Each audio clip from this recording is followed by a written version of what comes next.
नमस्कार, मैं हूं राधिका राज और आप देख रहे हैं कैपिटल टीवी उत्तर प्रदेश का खास शो किस्सा यूपी का। दिल्ली धमाके के बाद योगी सरकार ने यूपी में मदरसों को लेकर बड़ा कदम उठाया है। योगी सरकार ने साफ कहा है कि मदरसों को मौलाना और छात्रों का पूरा ब्यौरा देना होगा, जिसकी जांच खुद एटीएस टीम करेगी। हालांकि इस निर्देश के बाद सियासत भी गर्मा गई है। एक तरफ प्रदेश सरकार में राज्य मंत्री ठाकुर रघुराज सिंह ने कहा कि मदरसे में आतंकवादी पनपते हैं, इन्हें तत्काल बंद कर देना चाहिए, तो वहीं दूसरी तरफ विपक्ष कह रहा है कि सरकार ऐसा कोई निर्देश स्कूल के लिए तो नहीं देती, मदरसे को ही टारगेट क्यों किया जाता है। इसी पर चर्चा करने के लिए मेरे साथ स्टूडियो में मौजूद है कैपिटल टीवी के executive editor Rajiv Kumar. Sir, आपका बहुत बहुत स्वागत है। धन्यवाद। सर, विपक्ष बार बार यही बात दोहरा रहा है कि मुसलमानों को टारगेट करने के लिए इस तरीके का एक्शन लिया जाता है। देखिए, मुसलमान अगर हिंदुओं को टारगेट कर रहा है, देश को टारगेट कर रहा है, तो फिर मुसलमानों को टारगेट क्यों न किया जाए।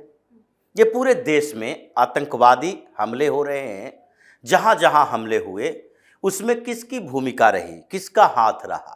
जो संगठन जिहाद के नाम पर भारत के खिलाफ चल रहे हैं, वो संगठन कौन संचालित कर रहा है। कोई क्रिश्चियन ऑर्गेनाइजेशन है जो कि आतंकी गतिविधियां करता है भारत में, कोई हिंदू ऑर्गेनाइजेशन है जो भारत पर आतंकी हमले करता है, दिल्ली में ब्लास्ट करता है, मुंबई पर हमला करता है, ताज होटल पर हमला करता है, शिवाजी टर्मिनस में गोलियां चलवाता है। कौन है ये? क्या कोई दूसरे धर्म मजहब के लोग हैं? अगर इसमें पूरी तरह से केवल मुसलमान शामिल है तो मुसलमानों को ही टारगेट किया जाएगा। अगर दूसरे शामिल होंगे तो दूसरे को शामिल टारगेट किया जाएगा। अगर अपराध हो रहा है तो अपराधियों को टारगेट किया जाता है। अगर अपराधी को टारगेट कर रहे हैं तो कहा जाएगा कि अरे, योगी की सरकार है, केवल अपराधियों को पकड़ के अंदर कर रही है। तो क्या अपराधियों के बदले किसी ईमानदार व्यक्ति को अंदर पकड़ कर दे, उसको जेल की सजा दे दे? तो मुसलमान इसमें शामिल है। हर जगह आतंक की घटनाएं जो हो रही है, आतंकवादी पकड़ा जा रहा है, वो मुसलमान है। दिल्ली ब्लास्ट में जितने पकड़े गए, चाहे डॉक्टर का नेटवर्क हो या फिर फर्टिलाइजर की दुकान हो या केमिकल बेचने वाली कंपनियां और उसके मालिक हों, जो हॉस्पिटल हो या फिर वो कॉलेज हो, ये सारे जगह पर कौन पकड़े गए, किसके खिलाफ कार्रवाई हो रही है?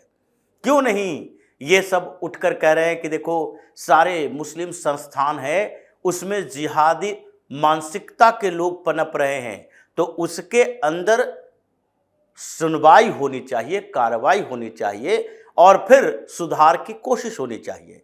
ये मुसलमानों के अंदर से उठकर तो कोई नहीं कह रहा है।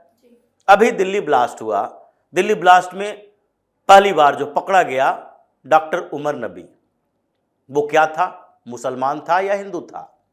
अगर वो मुसलमान था तो उसी का नेटवर्क पकड़ा जाएगा। कश्मीर में 8-9 लोग पकड़े गए, सारे के सारे मुसलमान। उत्तर प्रदेश से जिसे उठाकर ले गया डॉक्टर आदिल, वो भी मुसलमान। Doctor Parvez, doctor Shaheen, doctor Muzammil, ये सारे जब मुस्लिम ही है तो फिर टारगेट कौन होगा? तो क्या दिल्ली ब्लास्ट में ये लोग चाहता है कि किसी हिंदू लीडर को पकड़ कर ले आओ?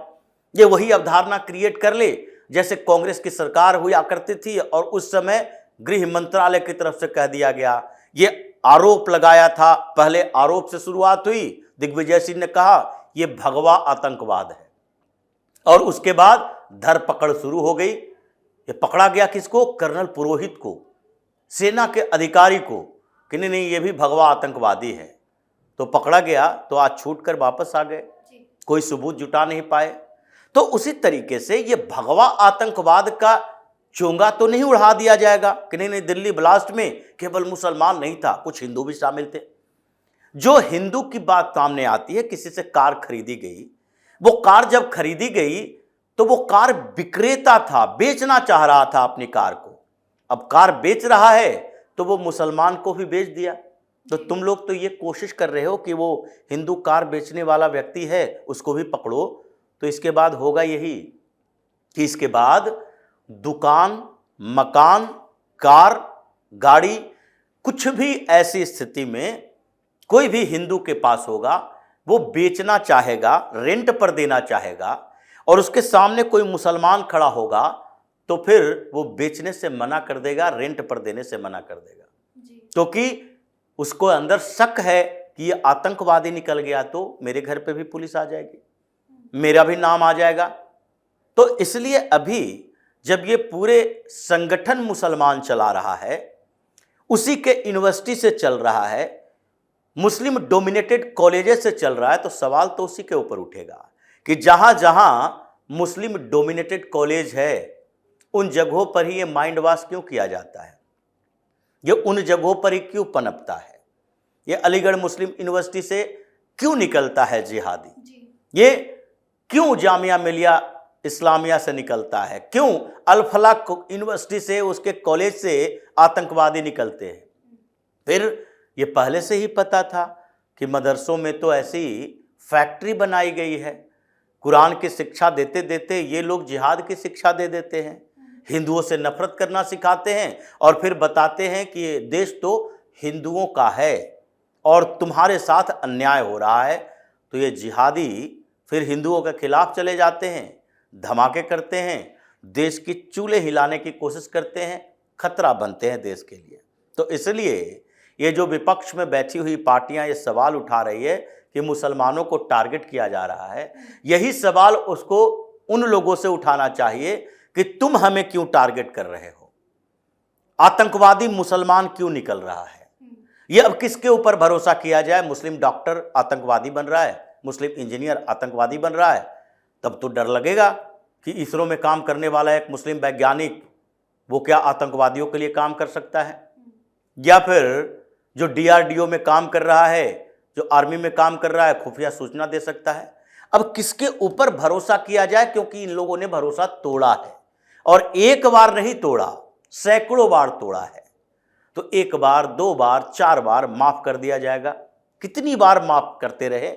इसलिए योगी की सरकार ने कहा कि पहले तो ये माइनॉरिटी स्कूल कॉलेज की बात चल रही थी, उन जगहों पर तो सर्विलांस में डाला गया है, 3 जगहों पर निगरानी रखो, लेकिन जो मुसलमानों के लिए ही है, यानी मदरसे, उत्तर प्रदेश के, और मदरसे वो जगह है जहां तो भविष्य के लिए तैयार किया जाता है जिहादी।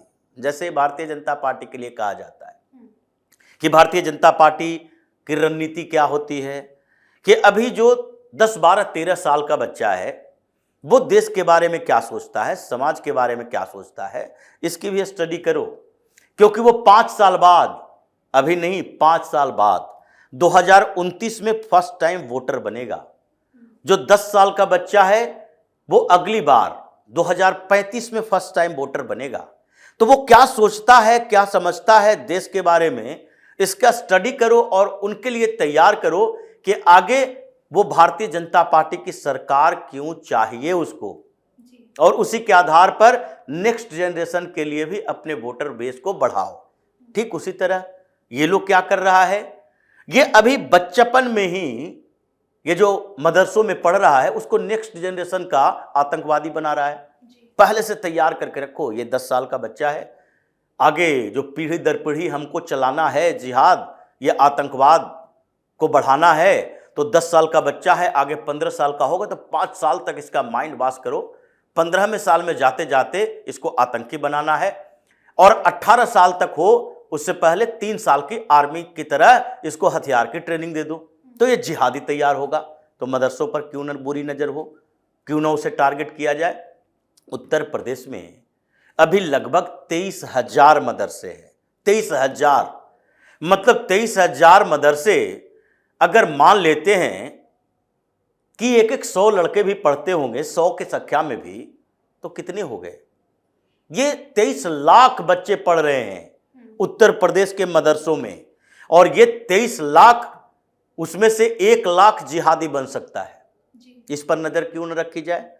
23,000 मदरसों में से 15,000 से ज्यादा कुछ होगा, 16,500 का लगभग ये आंकड़े हैं कि मान्यता प्राप्त मदरसे हैं, 16,500, जिसमें 14,000 तो ऐसे मदरसे थे जिसको योगी की सरकार ने नोटिस भी भेजा था, 12,500 का मान्यता रद्द भी किया गया था, क्योंकि उसके पास क्राइटेरिया फुलफिल करने के लायक क्षमता नहीं थी। कुछ की फंडिंग तो पाकिस्तान से आ रही थी, और ये फंडिंग तो इन लोगों की पाकिस्तान सऊदी अरब से आएगी ही, और पाकिस्तान से भी आती है तो सऊदी अरब के जरिए आती है। पाकिस्तान ये कंगाल देश है, इसको अपना खाने के लिए पैसा नहीं है, दूसरे के लिए क्या देगा। लेकिन वो एक हब बना हुआ है, जैसे ये दलाल बनते हैं मिडिलमैन, वही वो दलाल है।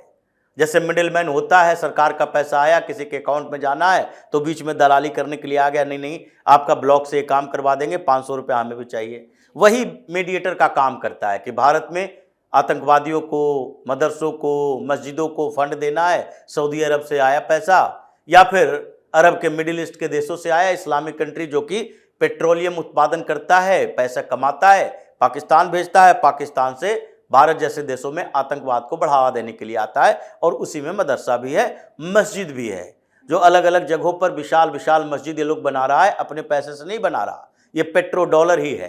तो इसलिए इन मदरसों में 7,000 से ज़्यादा जो गैर मान्यता प्राप्त मदरसे हैं। अब इन सारे मदरसों में सर्विलांस के लिए बात की गई है कि देखो भाई, हम जिहाद के लिए पाठशाला नहीं बना सकते, फैक्ट्री नहीं बना सकते, इसीलिए इन लोगों को हर कुछ समय के बाद पूरी डिटेल आपको देनी पड़ेगी एटीएस के पास। ये सरकार के पास सिर्फ नहीं कि शिक्षा बोर्ड के पास भेज दिए डिटेल और शिक्षा बोर्ड अपना फाइल दबा के बैठी हुई है। एटीएस, एंटी टेरर स्क्वाड, ये इसके पास भेजा जाना पड़ेगा और ये उसे चेक करेगा कि ये मौलाना जो यहाँ पढ़ा रहा है ये क्या क्या पढ़ा रहा है, इससे देश के हितों की सुरक्षा के नाम पर खतरा कैसे हो सकता है, ये कैसे देश विरोधी गतिविधियां चला रहा है, पैसे कहां से आ रहे हैं, जो वहां पढ़ने वाले बच्चे हैं वो किस दिशा में जा रहा है, ये सारी जानकारी एटीएस को चाहिए। जब तक ये जिहाद की फैक्ट्रियां बंद नहीं की जाएगी तब तक प्रोडक्ट तो बाहर आता रहेगा। आप प्रोडक्ट को इधर उधर करते रहो, आप साबुन लाओ मार्केट से खरीद के और उसके बाद उस साबुन को गटर में फेंक दो। ये अभियान चलाते रहो कि कोका कोला नहीं पीना चाहिए, कोका कोला लाए और टॉयलेट में डाल दिए, और जब फैक्ट्री उत्पादन कर रही है तो मार्केट में तो रहेगा ही।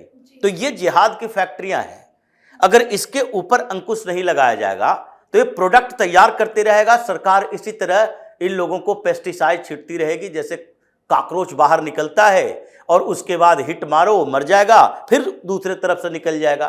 तो उसको, जो कॉकरोच जहां से आता है उसको बंद करना पड़ेगा। तो इसलिए जरूरत इस बात की है कि जिहाद की फैक्ट्रियों पर ताला लगाओ। उसकी शुरुआत योगी ने कर दी है, एटीएस को उसके पीछे लगा दिया है।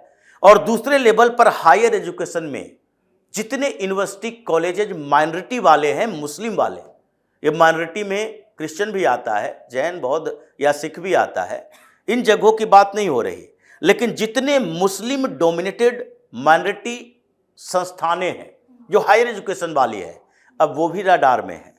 मेडिकल कॉलेज हो, इंजीनियरिंग कॉलेज हो या फिर कोई जनरल कॉलेज यूनिवर्सिटी हो, क्योंकि वहाँ ज़्यादातर मुस्लिम छात्र होता है, आपस में बात करता है, उसी में से टारगेट किया जाता है किसका दिमाग किधर जा रहा है और वहीं से जिहादी बनाया जाता है।